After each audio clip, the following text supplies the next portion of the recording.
Good evening, everyone. We thank all of you for your attendance here for our celebration on today. I also thank God for His grace and the nursing staff for allowing me to stand for this invocation. It's a true testament to being where God wants me to be. To my classmates, y'all, we did it. We made it. We finished strong. So let us give thanks for this glorious day. Heavenly Father, we come to honor you and give thanks for all you've done. Your work through us will not be done in vain. Lord, I thank you for allowing us to overcome the many obstacles that try to stand in our way. I thank you for your strength that you have blessed us with, the knowledge that you continue to instill in us, the wisdom to go out and pass state boards so that we can practice as competent nurses. Lord, I pray that you continue to be with every one of us on our nursing journey. Bless our hearts with compassion and understanding. Allow us, Lord, to continue to step out on faith and continue to guide our footsteps. Thank you for the nursing staff and continue to lead and guide them throughout their journey as well. Again, I say thank you, Father, and I pray this prayer in the mighty name of Jesus. Amen.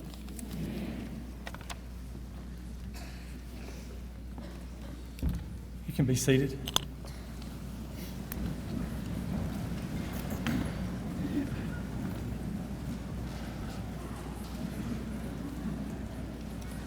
Good afternoon. On behalf of our interim president, Dr. Joe Burke, I want to welcome you to Calhoun Community College and our pinning ceremony. My name is Brett McGill, and I happen to be the Dean of Health Science. So students, I also bring you greetings from the Division of Health Science and offer congratulations on behalf of all of our students who are attempting to do what you've done, and that's be successful in a health science program. And as you all know, it's one of the most, if not the most challenging program here at the college. So I know how much work you've put into this program. And I want you to feel comfortable today, and I want everybody in the audience to feel comfortable today knowing that you've earned the right to be sitting in those chairs, that you're competent, that I already know you're compassionate, and that you're going to be able to go out and take care of patients and hopefully provide the absolute best care available.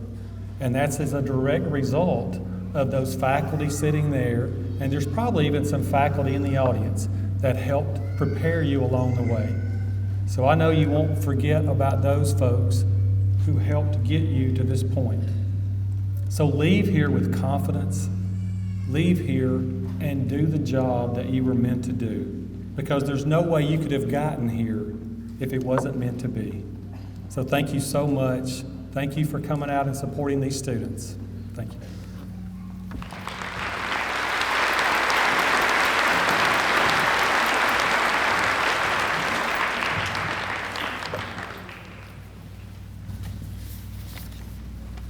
Good afternoon. I'm Lynn Hogan, and I'm the Nursing Department Chair. Thank you, Dean McGill, for the welcome and those remarks to our graduates and our visitors here today. I do want to recognize some very important people before I get started with my opening remarks. And as he mentioned, the nursing faculty, the clinical supervisors, and the support staff in our nursing department. Would you all please stand and be recognized?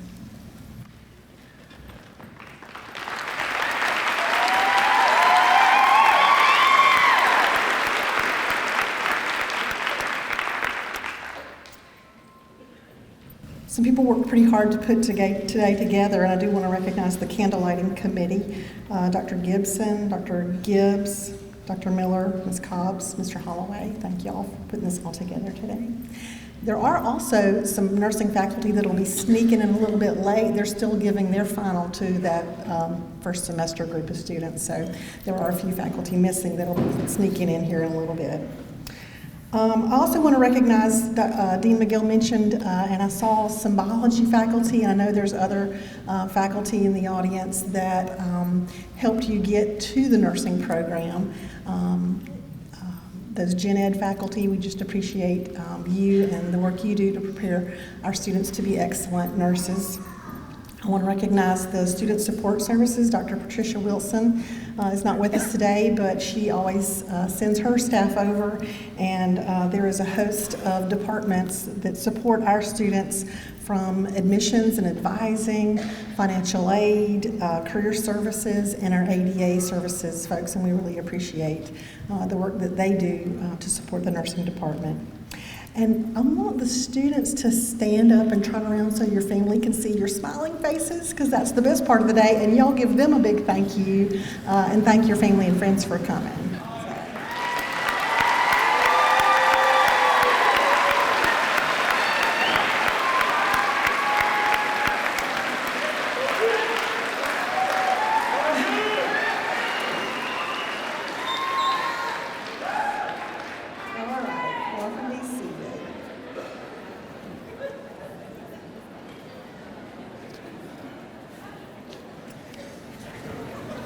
We'll let you hug next in about 55 minutes. We always keep this right on schedule. So, it wouldn't be candlelighting if I didn't take the opportunity to tell you the story about why we do candlelighting and pinning. There was a nurse born to a British family in Italy about 200 years ago. Next year we'll celebrate the 200th birthday since her birth. She was taught Latin, Greek, Italian, and surprisingly math and science by her father. Her family was wealthy, and women of her class and time were expected to marry, maintain a lovely home, be the hostess with the mostest. Well, she was not drawn to that fate. Maybe like some of you, she felt called by God to be a nurse. At age 24, she went to Germany to study nursing, causing her mother great distress and anger. In the 1840s, careers for women were limited, and nurses were not respected and were considered to be a lower class and a handmaid. This nurse, when she completed her studies, returned to London to work. She held a curiosity common to nurses. By collecting data and analyzing it, she improved sanitary conditions within the hospital where she worked. So much so that she became well known for these improvements in the health of the patients, and she rose to a leadership role in the hospital. During this time, the Crimean War was underway, and notably, this war is one of the first conflicts that used explosive shells and remains an icon of logistical, tactical, and medical failure of war. Mass infections, water contamination, soldiers lying in filth and darkness. The public health crises of dysentery, cholera, and typhus caused more deaths than their wounds of war. This nurse was called by the Secretary of War to serve in the field because of the neglect and lack of medical staff to care for the soldiers, and thus began her work in Scutari. She and 38 of her staff of nurses and nuns went. Fresh air, clean water, healthy food, bandages, sheets, and blankets were laundered every day.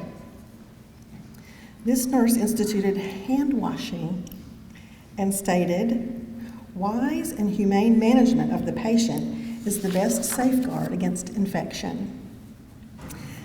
Their work decreased the death rate by 2/3. The soldiers in the camp called her the lady with the lamp as she walked her rounds by candlelight at night, recording data on each patient. After the war, Queen Victoria awarded her with a medal and $250,000. With this, she founded a nursing school. She designed hospitals and medical systems to improve sanitary conditions. She used her data to influence politicians and Parliament to fund improvements in public health and hospitals. The lady with the lamp recognized her nursing graduates by pinning them with a unique symbol on their uniform, their nursing pin. I have mine on today, I remembered to put it on, to signify the completion of this journey to become a nurse. As a reminder and a tribute to the lady with the lamp, the founder of modern nursing, today we light your candle, a beautiful ceremonial tradition at nursing graduation in a tribute to the representation of the light of the knowledge and caring that is shared with others, giving you entry into the nursing profession. We weren't born into success or into a wealthy British family in Florence, Italy, but like this nurse named after the city where she was born in 1820, today you'll leave here with your pen of success and the flame of the founder of modern nursing. And like her in your career, you might be the one who shakes it up and changes the direction of nursing. You have the opportunity to make a difference just like she did. In 200 years, your name might be on the tongues of future generations of nurses, synonymous with the founder of nursing. Who was this nurse? We all know that it was Florence Nightingale, right? So that's the story of why we call this Candlelighting and Penning. Now I want to tell you about another fabulous nurse that we are very lucky to have in our presence today. Your speaker today is Andrea Payne. Andrea is a great friend to Calhoun. She's an RN clinical education specialist at the Huntsville Hospital Health System, the third largest publicly owned hospital system in the nation, with more than 1,800 beds and 12,000 employees. As a clinical education specialist, she works with a team of fellow RN educators to provide clinical orientation to new RNs, LPNs, patient care aides, and unit secretaries. She also serves as the hospital liaison for colleges and universities across the state and country that send undergraduate and graduate nursing students for clinical experiences and preceptorships. Andrea has been an RN for 18 years. Her nursing background includes education, critical care, cardiovascular surgery, orthopedics, research, pain management, and utilization review case management. She's a 2001 graduate of the University of Alabama in Huntsville, summa cum laude, with a BSN in nursing. She's a 1988 graduate of Judson College in Marion, Alabama, with a BA double major in English and History. Would you please help me welcome Andrea Payne?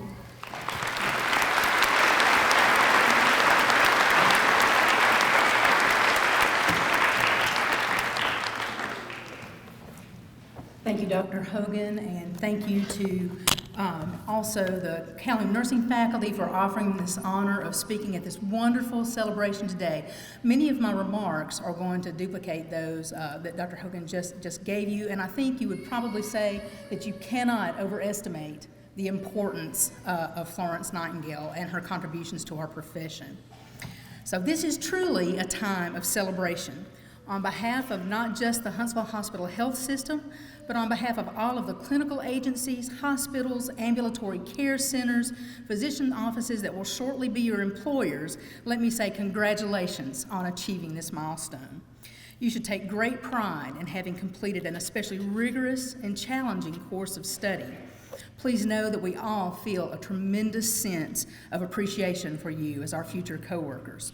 You're surrounded today, as you've just seen as you stood, by family, friends, and faculty who love you, who have sacrificed for you, who are so proud of your accomplishments.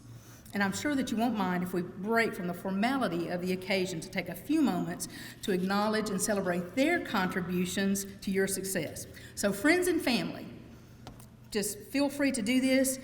If you have ever done any of the following, I'm going to read you a brief list of things. If you've ever done any of those for one of these proud graduates today, stand up, cheer, wave your hands so that we can see and hear you. And guys, if you want to stand up too so you can see your family out there. So, if you have ever fed them or their children or their pets, stand up.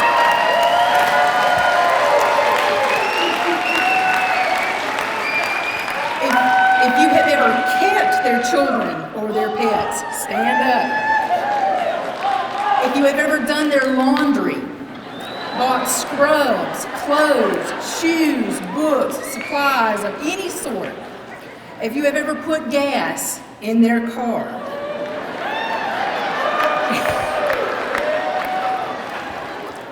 If you have ever served as a guinea pig when they were practicing their health assessment skills. If you have studied with them, prayed for them night and day.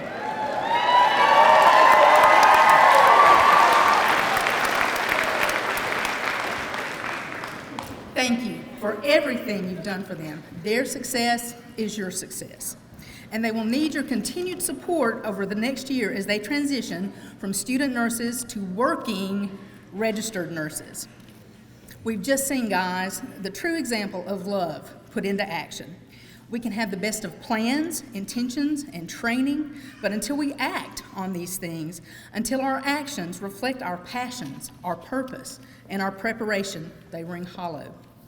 In view of that, we'll take a view of what will take place in a few moments, pinning, candlelighting.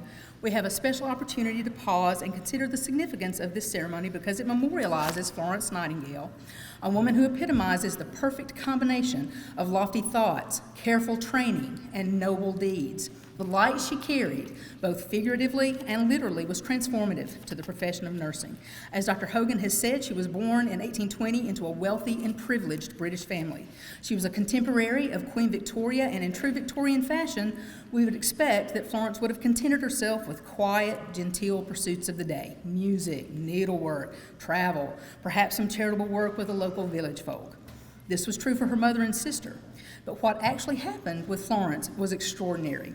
Arguably, she single-handedly created the modern profession of nursing. And she was brilliant. With this brilliance was paired an increasing sense of a deep spiritual calling to serve other people through, of all things, nursing. Today, nursing consistently ranks in the Gallup poll as the most trusted profession, number one. In fact, 2019 marks the 17th consecutive year that we have achieved that honor. In the 19th century, however, nursing had a horrible reputation. There was no formal training. Only paupers and people of ill repute even went to hospitals, which were full of lice and filth. The nurses were often recruited from among the patients. Their meager compensation typically included the benefit of a gallon of beer a day, which doubtless contributed to the fact that they were described as a lewd, lecherous, grasping, and shockingly, a drunken lot. I mean, imagine that with your... Needless to say, Florence's family was scandalized by her choice of profession. So Florence, brilliant and restless, passionate and driven by her sense of calling, sought out every opportunity for formal training, which she achieved. As she began her work in London, she rapidly attained her own reputation as a confident, competent, insistent practitioner of a new form of nursing based on sanitation, compassion, and scrupulous care. Well, fast forward now to the time during which she gained her earliest, if not her greatest fame, the Crimean War. It was during this time that she became known as the Lady with the Lamp. The details of the war itself for our purposes are of no importance. It was war. The soldiers who fought faced deplorable conditions, deprivation, and exposure. Their battle wounds were horrific, but their killer by far was disease. What set this war apart in the 1850s was a new technology, the telegraph, which allowed observers to send descriptions of the battles and the men suffering back to London in hours rather than weeks. As people read the real-time accounts of the wretched state of the Army field hospitals and the camps, they flooded Parliament with demands for action and improvements. Florence, on her own initiative, had already been planning to go to the Crimea to offer her services. She received the formal request from the Minister at War, Sidney Herbert, and in November 1854, she arrived at the Scutari Barracks Hospital accompanied by 38 of her personally trained nurses. She walked into an absolutely nightmarish situation. The British Army had converted a former Turkish military barracks into a makeshift hospital. It was a vast and squalid complex. There were over 4 miles of corridors full of thousands of dying British soldiers. It was more hospice than hospital. Men were sent there to die. The mortality rate was greater than that during the Great Plague in London 200 years prior. Florence came into this place of death and darkness like a wrecking ball in the best sense of the phrase. She and her nurses immediately went to work for the men. They cleaned their bodies from the lice and the filth. They cleaned their beds. She confronted the corrupt supply lines that deprived the men of sheets and medication and food. She berated the orderlies into carrying out the buckets of waste. When she discovered that through misappropriation there were no clean linens, no towels, no soap, and inadequate mess kits, she purchased supplies out of her own fortune. And then through careful analysis, she discovered the source of the disruption in supplies and shamed Army officials into making the necessary corrections. She oversaw the restructuring of the kitchens and the reconstruction of the wards so that the men would have adequate and sanitary food and improved ventilation. Under her direction, a sanitary commission arrived from Britain to flush out and repair the antiquated and fractured system of drains that had allowed for the commingling of raw sewage with a meager pint of water that the men had been allocated per day. We would give her an A+ for her administrative skills. She was not just a formidable administrator, though. The top brass in the British Army who were responsible for the woeful conditions despised her. She exposed their apathy and inadequacy. The men in her care, however, loved her.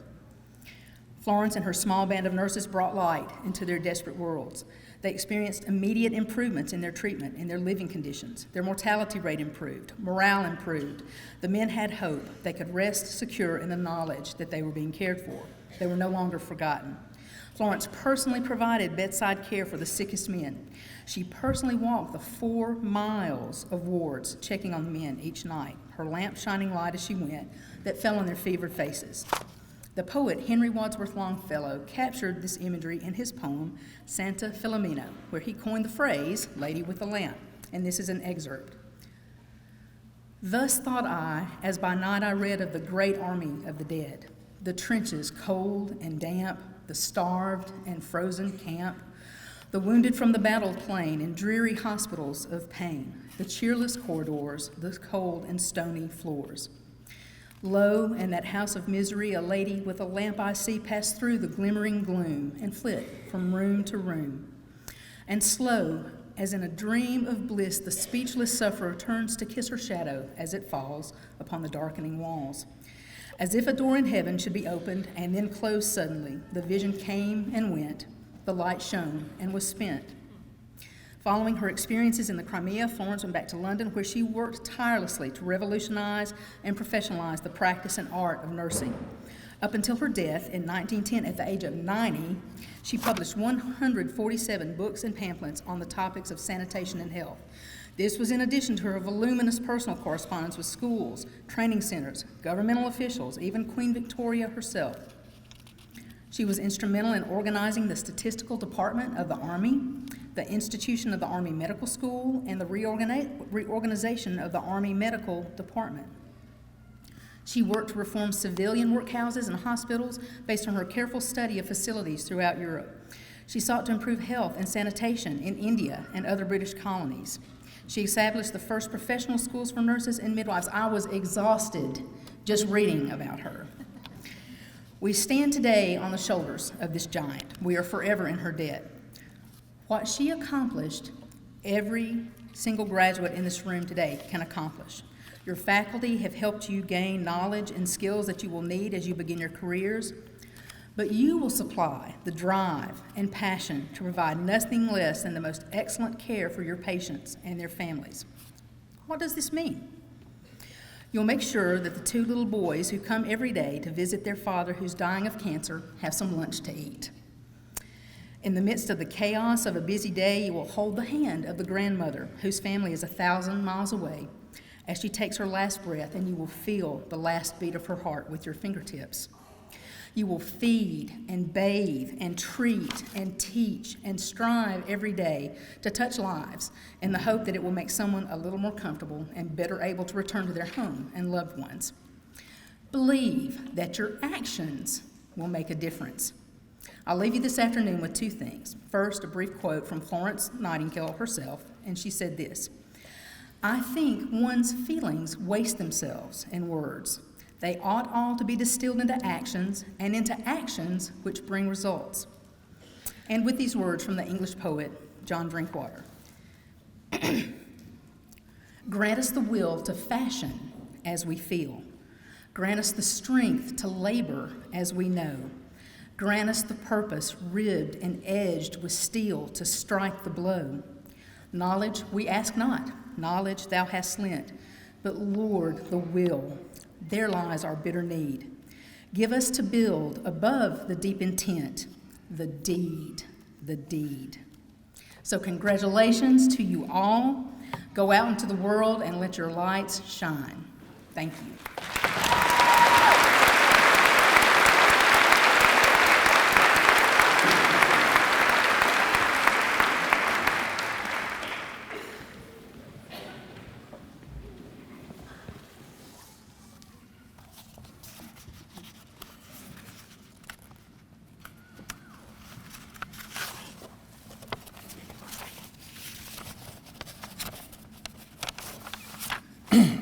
At this time, we'd like to recognize those individuals that are being inducted into the Alpha Delta Nu, that's the Associate Degree Nursing Honor Society.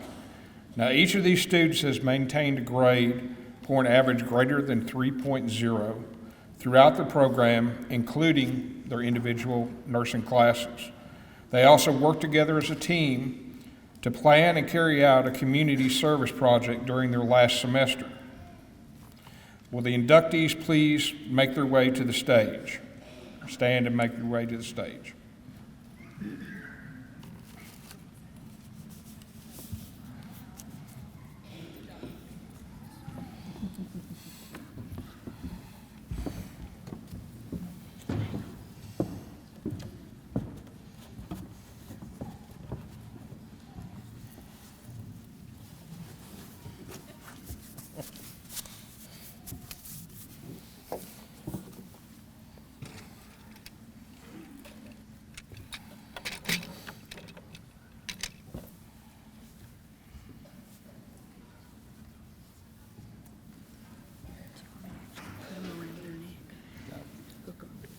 Yeah.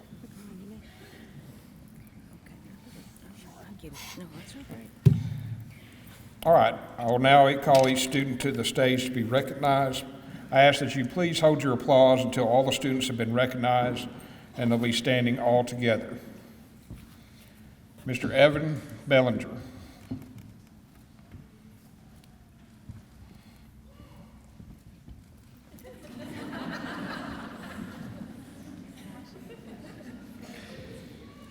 Mr. Neil Flattery.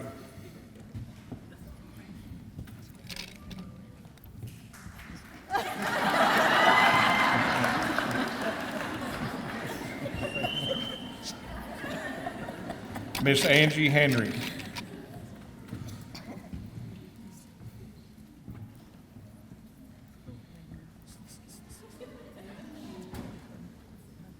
Miss Brandy Mahan.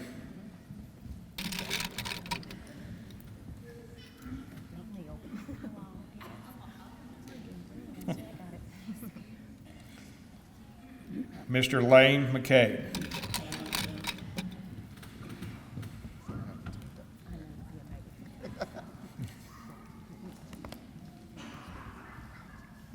Miss Anna Mitchell.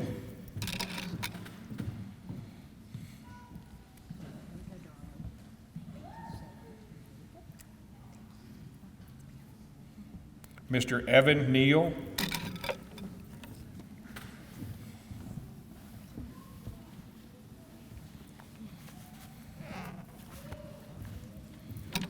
Miss Heather Pickett.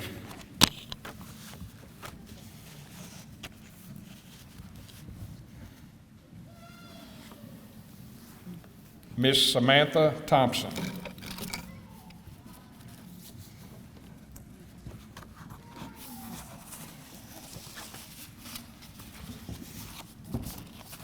If you would, let's give these students a round of applause.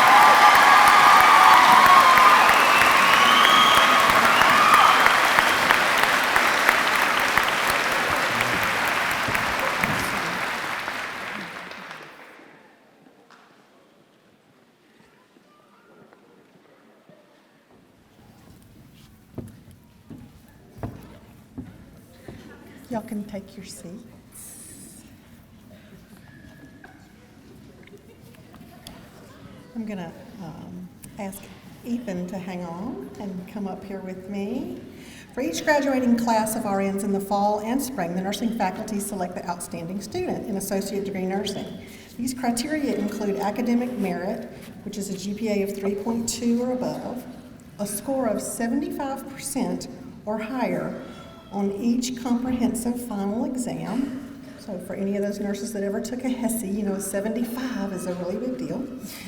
Clinical performance, displaying caring, compassion, and a striving for excellence in nursing care, maintains good interpersonal relationships with peers and faculty, demonstrates professional behaviors expected in nursing, and potential for making a worthwhile contribution to the nursing profession. So the faculty considered all of our choices, and we selected Ethan Neal as outstanding student.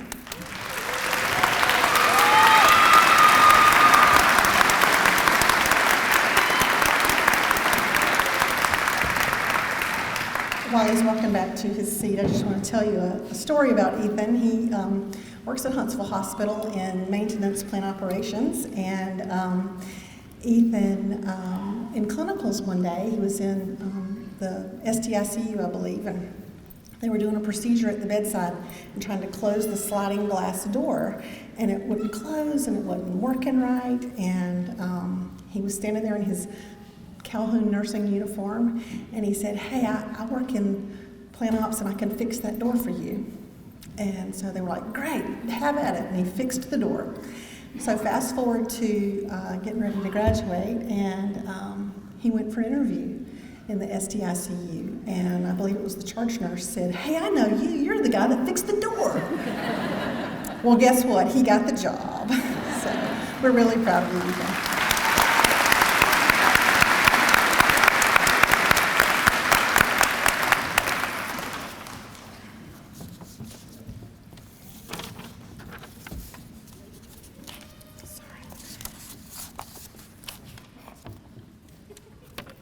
Now, the reason your family and friends came today is to see you cross the stage. Faculty, please come forward and take your place for the pinning of the graduates.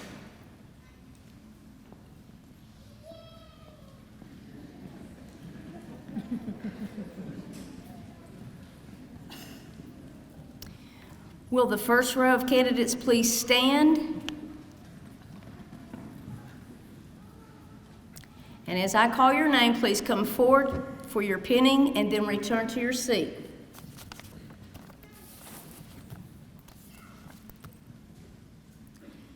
Samuel Abney.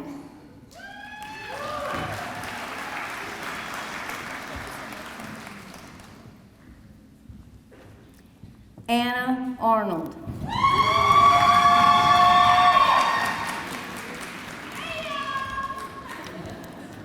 Courtney Bailey.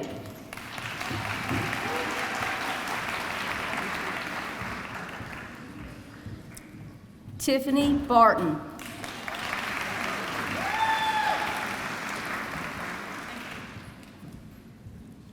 Leslie Bearden.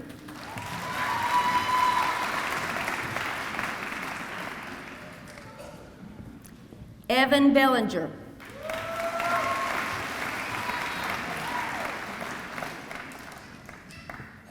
Jana Brazil.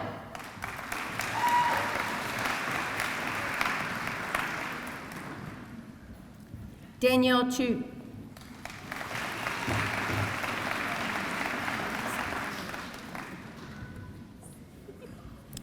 Elena Clemens.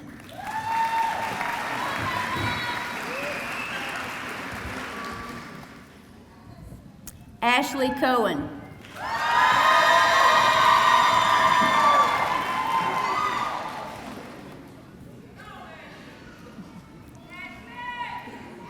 Lorinda De La O.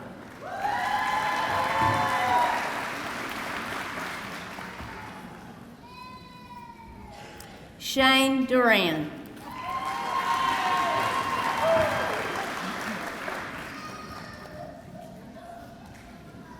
Jessica Duncan.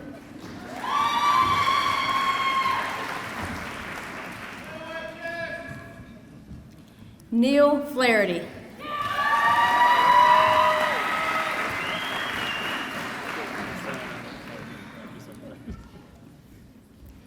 Sarah Frieda.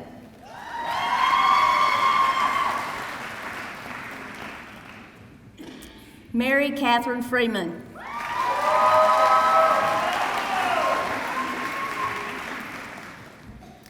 Amanda Green. Marcia Greenwood.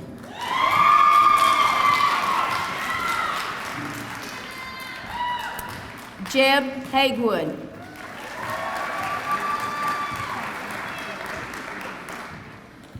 Nicole Harper.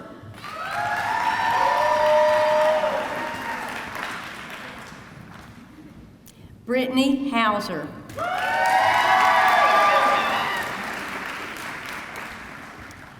Angie Henry.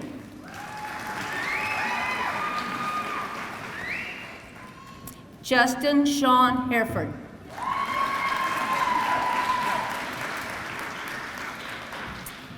Ashley Hillis.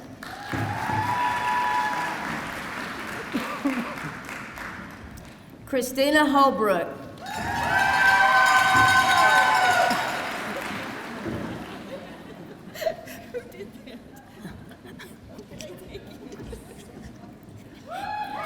Nicholas Horton.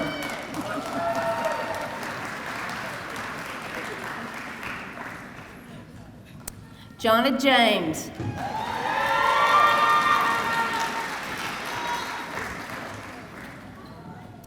Brian Johnson.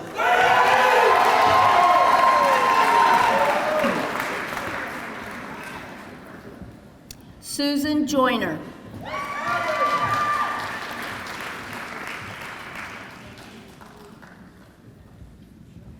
Shauna King.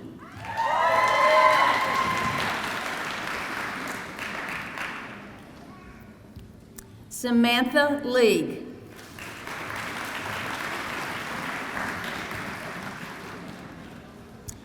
Kylie Ledesma.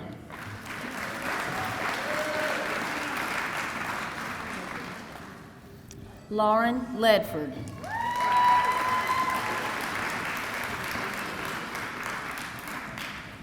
Sloan Lindsay.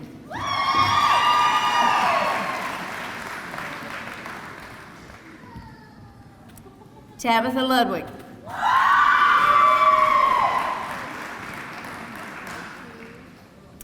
Brandy Mahan.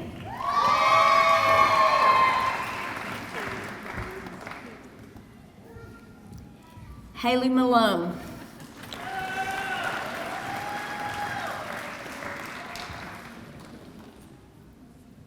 Allison Martin.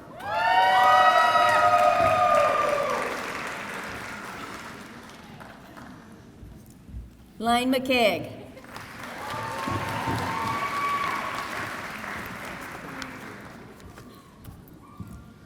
Sarah Miller.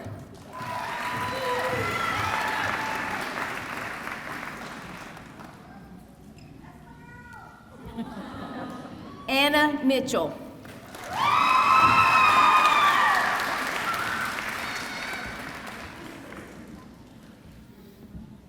Kason Moak.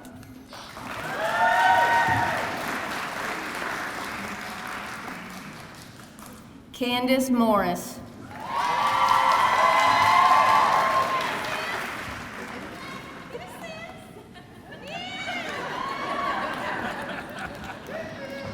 Ethan Neal.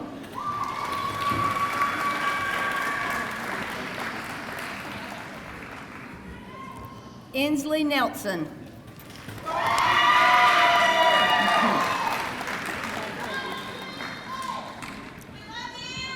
Sydney Norton.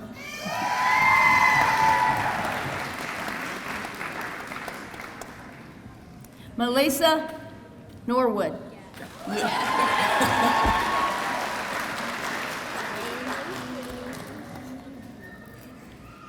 Jessica Overcast.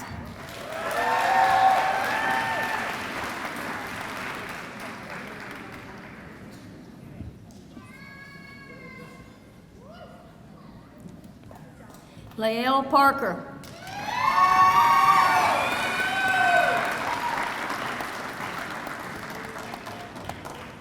Samuel Patty.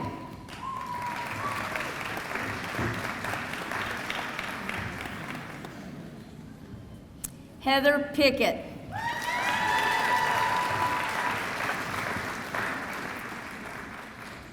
Bridget Potter.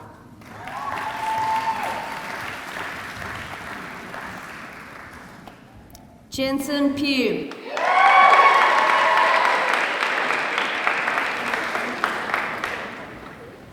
Carrie Putman.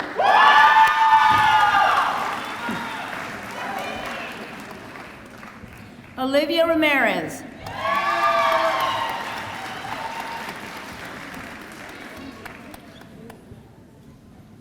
Sharon Reeves.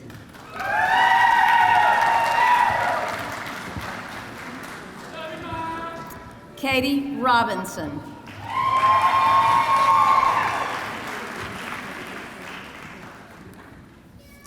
Karen Roman Silver.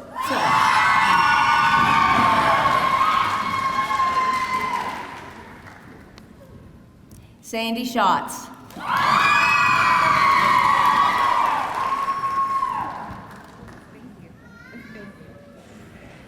Carrie Scott.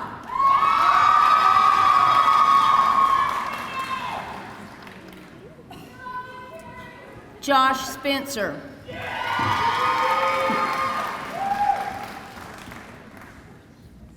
Cherie Stearns.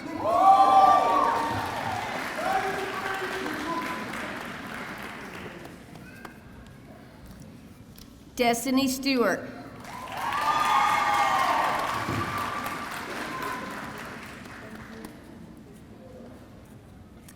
Colby Taylor.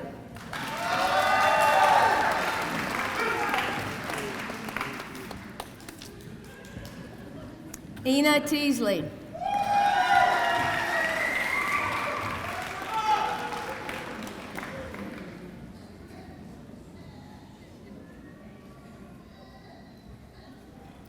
Sheree Thomas.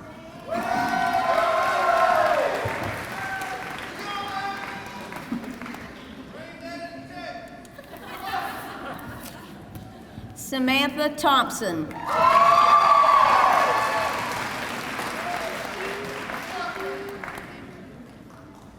Kanitha Trakuram.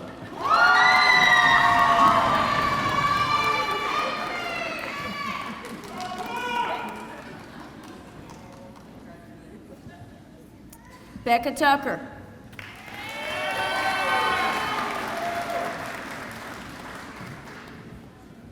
Ashley Walker.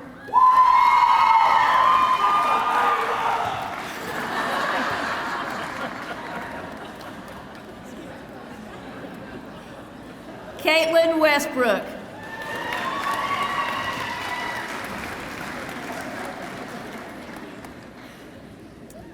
Haley White.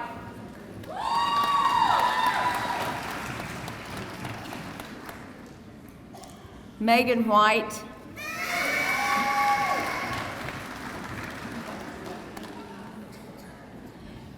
Victoria Whitaker.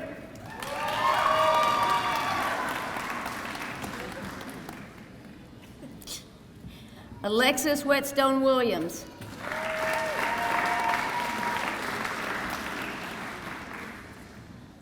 Dan Williams.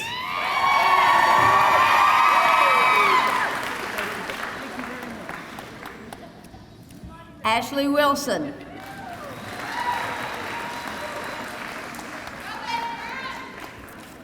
Lauren Zito.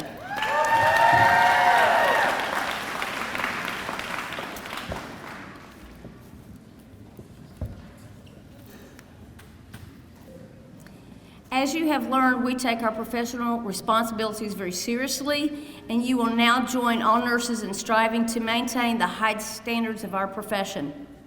In a few moments, when your candle is burning and you make your statements of dedication, look around at the people in this room and know that you are making a promise, not just to yourself that you will hold high standards, but to each person here and to every patient you care for in the future.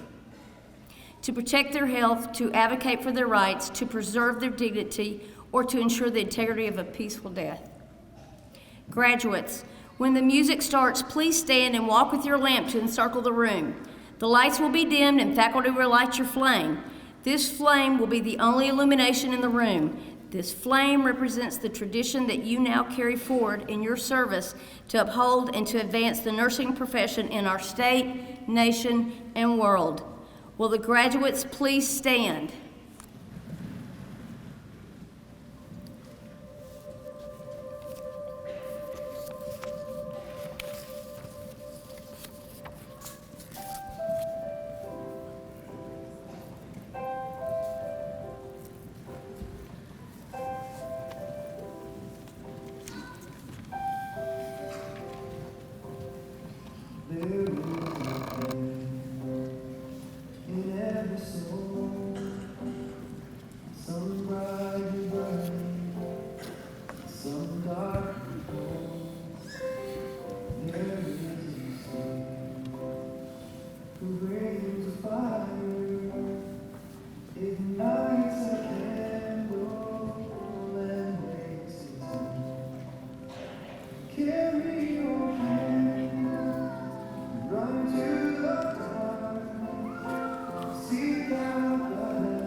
whose hearts are blazing. So let's raise our candles and light up the sky. Pray to our Father in the name of Jesus. Make us a beacon in darkest times. Carry your candle, run to the darkness, seek out the hopeless, deceive and hold. Hold out your candle for all to see. Take your candle, go light the world. Take your candle,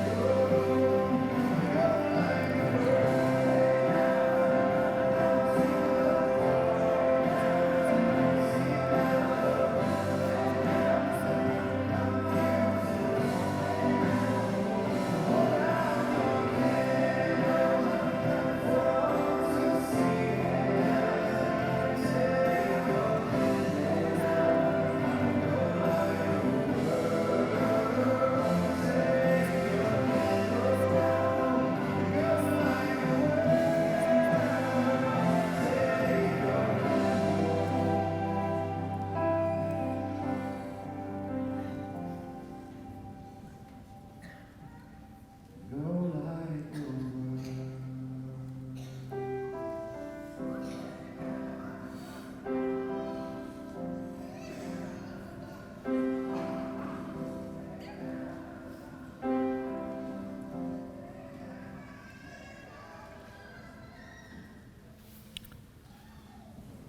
At this time, I'd like to read the nursing pledge statements.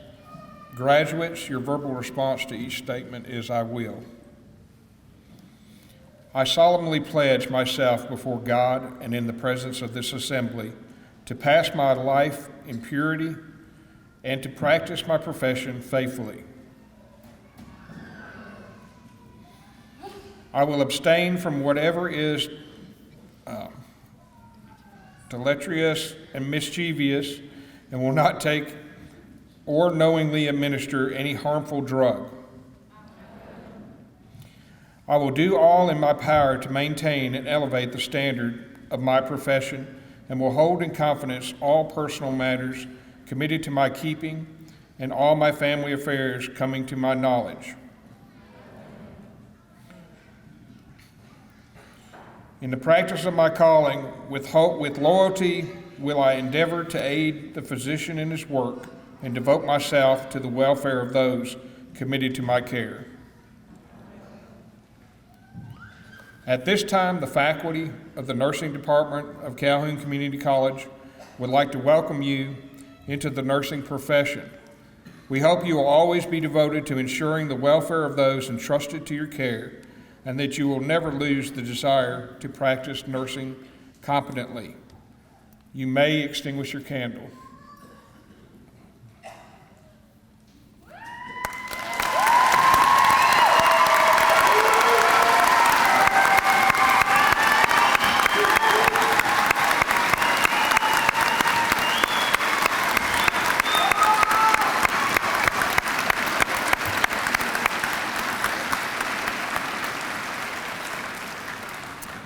Can I hear that cowbell one more time? That's a first. Awesome. That's the first, I think, at candlelighting, a cowbell. And the other first was a baby mama. That was a great one, too. I want to give some appreciation and love to maintenance for the setup, just like we like it. We appreciate, and the extra seats in the upper deck there today. We want to thank the Limestone Correctional horticulture staff and inmates for the beautiful poinsettias. We appreciate CETV and PR department for the filming and the photos, and the video of this will be available on the Calhoun YouTube channel, and the photos from today, if you didn't get any, will be available at calhoun.edu. If you search the gallery in a few days, that'll be on our website. Thank you, Stephen, and the IT department for the lights and music at the right time. Thanks to Lana Powers and the print shop for getting our programs done on time. Thank you to Deaf Access for the language interpretation services. After the benediction, the students will process to the lobby to the music. So at this time, if you are able, please stand while we hear these words of benediction. So gather all your stuff and stand up. You're going to leave your chairs now.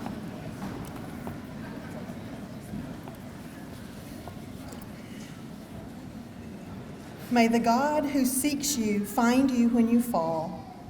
May the God who loves you take delight in your living. May the God who sends you send you now with joy. For in your gladness and in your grieving, in your brokenness and on your healing, in your faithfulness and in your leaving, the God who made you and redeemed you is the God who keeps you still.